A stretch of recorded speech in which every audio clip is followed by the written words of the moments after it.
데살로니가 후서 2장. 조엘 할아버지가 들려주는 처음부터 특별하게 선택받은 우리들 이야기.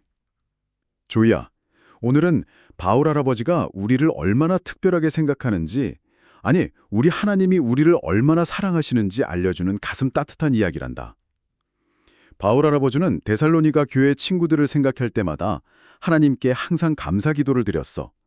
왜냐하면 하나님께서 이 세상을 만드시기도 전인 맨 처음부터 우리 조이와 친구들을 콕 찍어서 특별하게 선택해 주셨기 때문이야. 성령님을 보내주셔서 우리 마음을 아주 깨끗하고 거룩하게 씻어주시고 진짜 진리인 예수님을 믿게 하셔서 완벽하게 구원해 주셨지.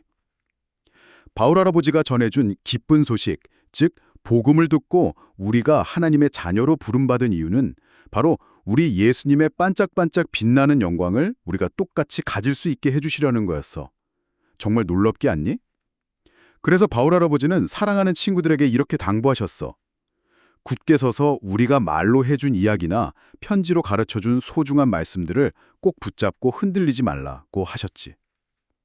그리고 우리를 너무너무 사랑하셔서 영원한 위로와 예쁜 소망을 선물로 주신 하나님 아빠와 우리 주 예수님이 우리 조이의 마음을 따뜻하게 안아주시고 착한 행동과 예쁜 말을 할 때마다 굳세게 지켜주시기를 간절히 기도하셨단다. 와, 정말 깊은 여운이 남는 이야기네요. 하나님께서 이 세상을 만드시기도 전부터 우리를 콕 찍어서 선택하셨다니 참 가슴이 벅차오릅니다. 네, 진짜 놀랍죠? 그냥 듣기 좋은 옛날 이야기가 아니라 우리의 정체성을 완전히 뒤바꿔 놓는 엄청난 선언 같아요. 맞아요. 바울 할아버지가 데살로니가 성도들을 보며 항상 감사기도를 드렸던 데에는 아주 명확한 역사적 그리고 영적 배경이 있습니다. 그러니까 단순히 그들이 말썽 피우지 않고 착한 일을 많이 해서 감사했던 게 아니거든요. 그렇죠.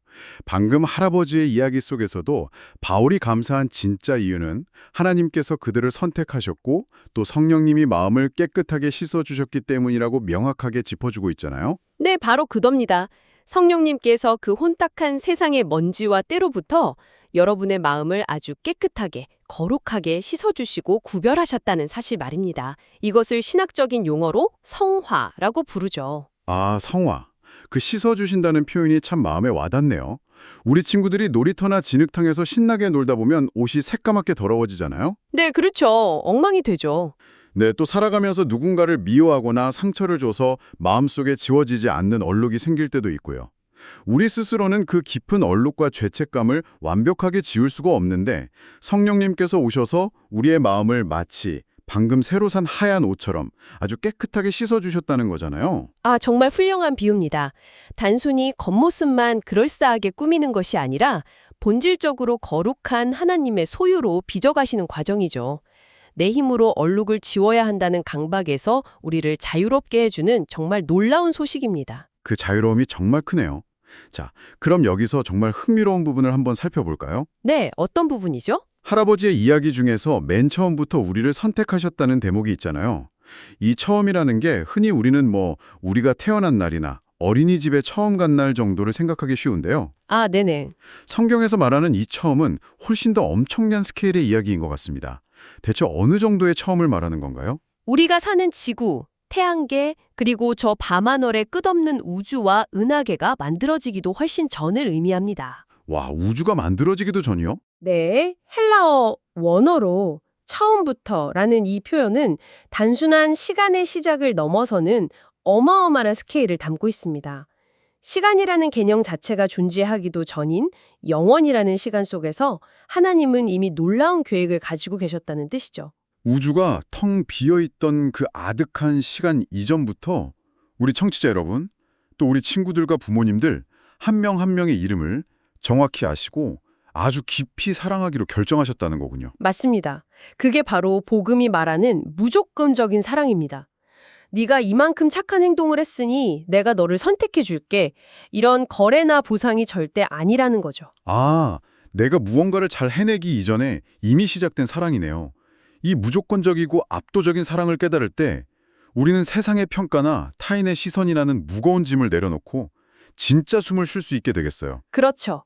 그런데 여기서 또 하나 짚고 넘어가야 할 아주 중요한 개념이 있습니다. 바울 할아버지가 굳게 잡고 흔들리지 말라고 신신당부한 그 전통이나 가르침에 대한 부분이에요. 아, 전통이요. 솔직히 우리 친구들이 전통이나 규칙이라는 단어를 들으면 복도에서 뛰지 마라, 어른들 앞에서는 조용히 해라 같은 조금 지루하고 딱딱한 규칙들을 떠올리기 쉽거든요. 바울이 말한 건 그런 율법적인 규칙들이 아니지 않습니까? 전혀 아닙니다. 바울이 말한 전통, 헬라어로 파라도시스는 사람들이 만들어낸 억압적인 규율이나 잔소리가 아니에요. 이것은 전달받은 가장 소중한 진리를 의미합니다. 전달받은 진리라면 구체적으로 어떤 건가요? 바로 예수님이 우리를 위해 이 땅에 오시고 십자가에서 죽으시고 사흘 만에 부활하셨다는 그 가장 진짜인 생명의 복음 자체를 뜻합니다. 당시 데살로니가에는 가짜뉴스와 헛소문이 파다하게 퍼져 있었거든요. 아, 너는 특별하지 않아. 하나님은 너를 잊으셨어. 같은 속임수들이 막 들려왔겠네요. 네, 거센 폭풍우 같은 거짓말 속에서 우리를 지켜주는 유일하고 든든한 닻이 바로 이 진리, 바울이 전해준 그 전통인 겁니다. 이 진리를 두 손으로 꼭 붙잡고 있으면 세상의 속임수 앞에서도 결코 흔들리지 않게 되는 거죠. 거센 바람이 부는 절벽에서 절대로 끊어지지 않는 튼튼한 생명줄을 꽉 잡고 있는 장면이 그려집니다. 그런데 우리 하나님은 우리를 단순히 안전하게 지켜주는 것에서 멈추지 않으시는 분이잖아요. 그럼요. 엄청난 선물이 더 남아있죠. 아까 할아버지의 이야기 중에 우리 예수님의 반짝반짝 빛나는 영광을 똑같이 가질 수 있게 해주시려는 거였다는 대목이 있었어요. 이 영광이라는 단어, 단순히 동화책에 나오는 요정의 가루처럼 반짝이는 빛을 의미하는 건 아닐 텐데 정확히 어떤 의미를 담고 있는 걸까요? 성경에서 말하는 영광은 무게감, 중요성, 위엄, 그리고 하나님의 거룩한 성품을 의미합니다. 온 세상을 다스리시는 영광의 왕 예수님이 그 높고 반짝이는 영광을 우리에게도 똑같이 나누어 주시려 한다는 크신 계획인 거죠. 와, 우리가 그저 구원받은 불쌍한 사람들이 아니라 우주를 다스리시는 왕의 영광과 특권을 함께 누리는 공동 상속자라니요. 이 놀라운 사실은 우리의 일상을 완전히 바꿔놓을 수밖에 없겠습니다. 맞습니다. 왕이신 예수님께서 혼자만 그 특권과 영광을 누리시는 것이 아니라 십자가의 크신 사랑으로 우리를 입양하셔서 하나님의 자녀로 삼아주셨으니까요. 그럼 이 놀라운 사랑을 받은 우리들, 우리 친구들과 부모님들은 과연 매일 아침 눈을 떴을 때 이 세상을 어떻게 살아가야 할까요? 왕의 자녀답게 빛나는 영광을 가진 사람답게 산다는 건 구체적으로 어떤 모습일까요? 가장 먼저는 내면의 변화일 것입니다. 세상의 가짜 뉴스나 나쁜 소문, 다른 사람들의 평가에 일희비비하지 않고 오직 십자가 사랑이 가득 담긴 성경 말씀만을 나의 유일한 기준으로 삼는 태도죠. 네, 그리고 이것은 우리의 일상적인 행동으로 나타나야겠죠.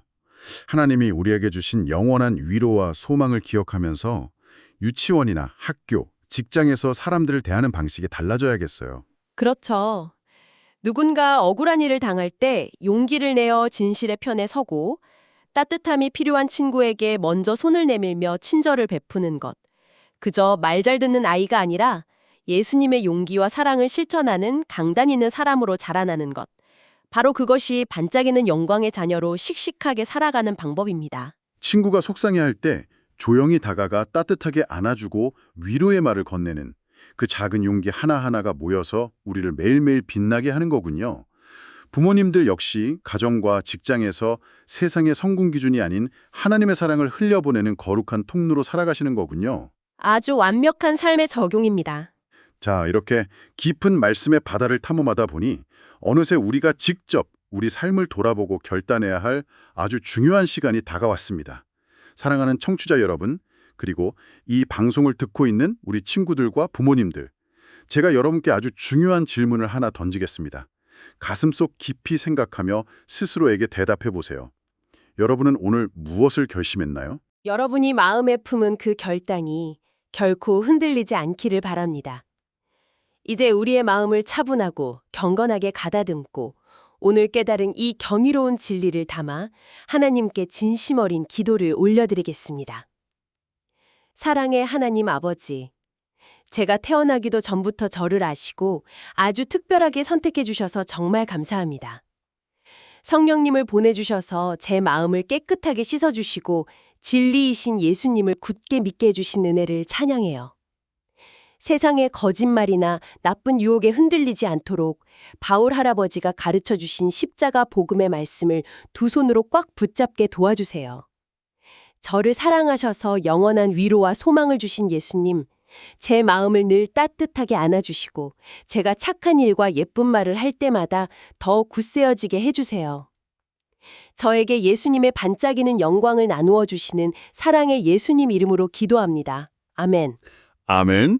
우리 친구들 그리고 부모님들, 밤하늘의 별이 맺히기도 전, 시간이라는 것이 시작되기도 훨씬 전부터 하나님이 여러분의 이름을 아시고 가장 특별한 존재로 선택하셨다는 사실을 꼭 기억하셨으면 좋겠습니다. 우리가 지금 얼마나 거대하고 안전한 사랑의 품 안에 안겨 있는지 절대 잊지 마세요. 네, 오늘 우리가 나눈 이 놀라운 여정은 여기서 잠시 멈추지만 다음번에는 바울 할아버지가 우리에게 과연 어떤 기도를 부탁했는지 또 다른 아주 중요한 편지 이야기를 들여다볼 예정입니다. 다음 깊은 탐험도 정말 기대하셔도 좋습니다. 우주가 생기기 전부터 나를 향한 완벽한 사랑을 계획하신 그 위대하신 하나님께서 과연 여러분의 다가올 내일에는 또 어떤 아름답고 반짝이는 영광의 순간들을 숨겨두셨을까요? 그 기대감과 설렘을 가슴에 깊이 품고 오늘 하루도 진리의 말씀 안에서 담대하고 씩씩하게 걸어가시기를 바랍니다.